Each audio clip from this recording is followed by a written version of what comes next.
basically here we are just talking about the continuous integration and CI/CD pipeline, something we call it. It's a very important concept.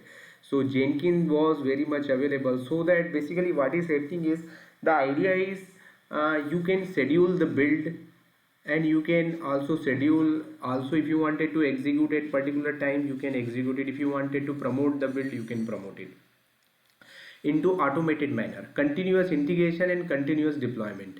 So there is a two words are very famous. So continuous integration means, let's say you 45 people are developing anything, and if you guys are continuously checking, so it has to be continuously checked in and continuously integrate and tested like that, right? And deployment is also is very much important, right?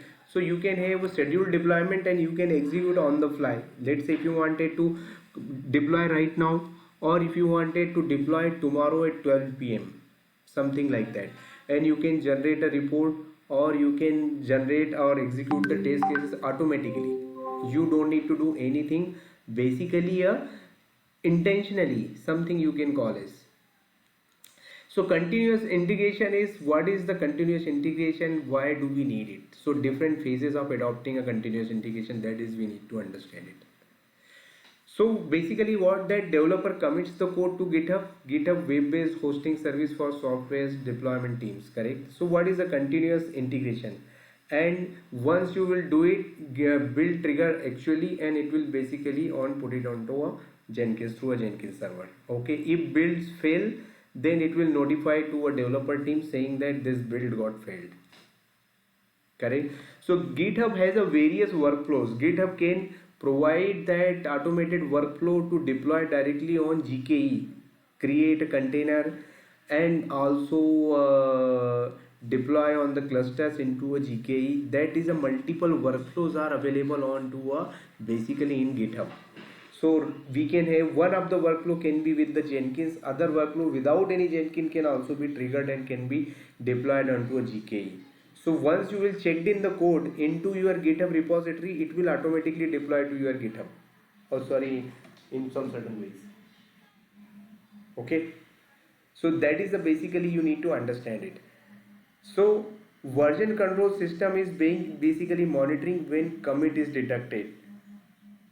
A build will be triggered automatically. So version control system is nothing but that GitHub is being monitored. So here we can put it as an action when this build will trigger it. So when somebody will update any file, push any file, something like that.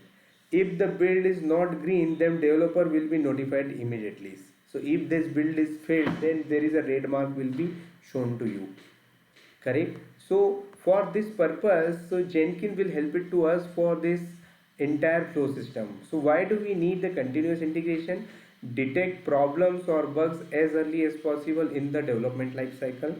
Since the entire code base is integrated, built and tested constantly, the potential bugs and errors are caught earlier in the life cycle, which results in better quality of softwares. And we already know there is a basically concept of agile methodology. In agile is saying we will do development and testing parallelly. So we will create a different instance, right? Sprint. So whatever we do the code development, so that code development is basically also done by what we can call as so parallelly you will develop the code and test it. Another new development field you will do it, you will test it, so that you can catch the bugs little early. So at this moment, as a requirement of agile, that is you need to take care for all these things.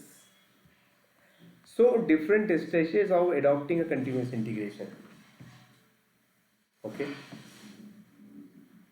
So that few releases, central repository, commits and test happens. So no build server, stage 1, developer commits on the regular basis, changes are integrated and tested manually, what we do right now, and we do a fewer releases when we need it. Okay, so that is a basically right now what we are doing. So there is a no automated setup is there. So many companies have this kind of a setup.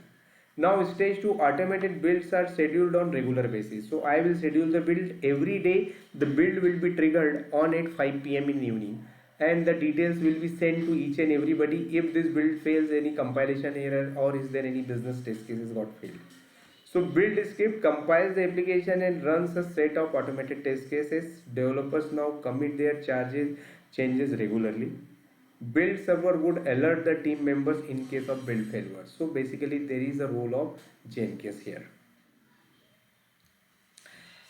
Now stage 3, the build is triggered whenever new code is committed to a central repository. Means there is a you can say you have triggered it. So when you do any check-in, automatically build will be triggered. So broken builds are usually treated as a high priority. So it will immediately. So earlier we scheduled a build on particular time. Now we are saying this build is triggered based on the triggered. Every time you checked in, the build will be triggered. So automated code quality, code coverage matrix now also runs. So if you wanted to run that PMD review, Sonar, any other code review tools, if you wanted to execute some test cases, that is also you can integrate it. Once the bill is basically done it, you can run the test cases and it can be generated. So that is also very important. Correct? Like this. So it will happen on the build is successful. So this flow is basically scheduled into a Jenkins. So commit code triggered automatically, automated deployment. Now Jenkins also help it to us for automated deployment. So you can directly connect GitHub to a Jenkins. Jenkins will push up to a particular server where this build can be or particular var can be deployed. So it will directly Jenkins will trigger. So that is through a pipeline. So we call as a CI/CD pipeline. So it will build, if the build is successful, it will execute the test cases. If the test cases are successful, it will also execute that code review tools. Once it will promote the deployment. Once the deployment is done, again it will run one more test cases, something like that. So there is a pipeline. This pipeline we can schedule into a Jenkins. So this is a basically a CI/CD particularly environment where you can have a Git, Jenkins, SonarQube is the test and QA server, or maybe when you can have that particular toast running that particular what we can call as code reviews also through SonarQube. So that is also integrated. Once everything is done, it can be promoted here, right? So if let's say 5 developers are committing a code to GitHub, from GitHub it posts, then Jenkins trigger will be done and then it is basically done.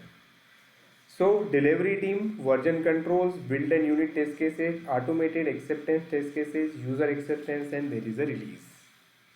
So you can also have, there is a concept of approval and so maybe you can set up that kind of a system where you can have a approval system into a Jenkins. If that build is approved, then only it will get promoted. Correct? So there is some people who will have that particular access. So you can have. So Jenkins is also supported if you wanted to have a build for multiple different systems. Let's say if your code is using a Node.js and also your code is using a Java. So it can also use the two different builds. It can be scheduled and it can be used it. And let's say if your project is using a C++ and also Java, it can also be built and triggered it separately.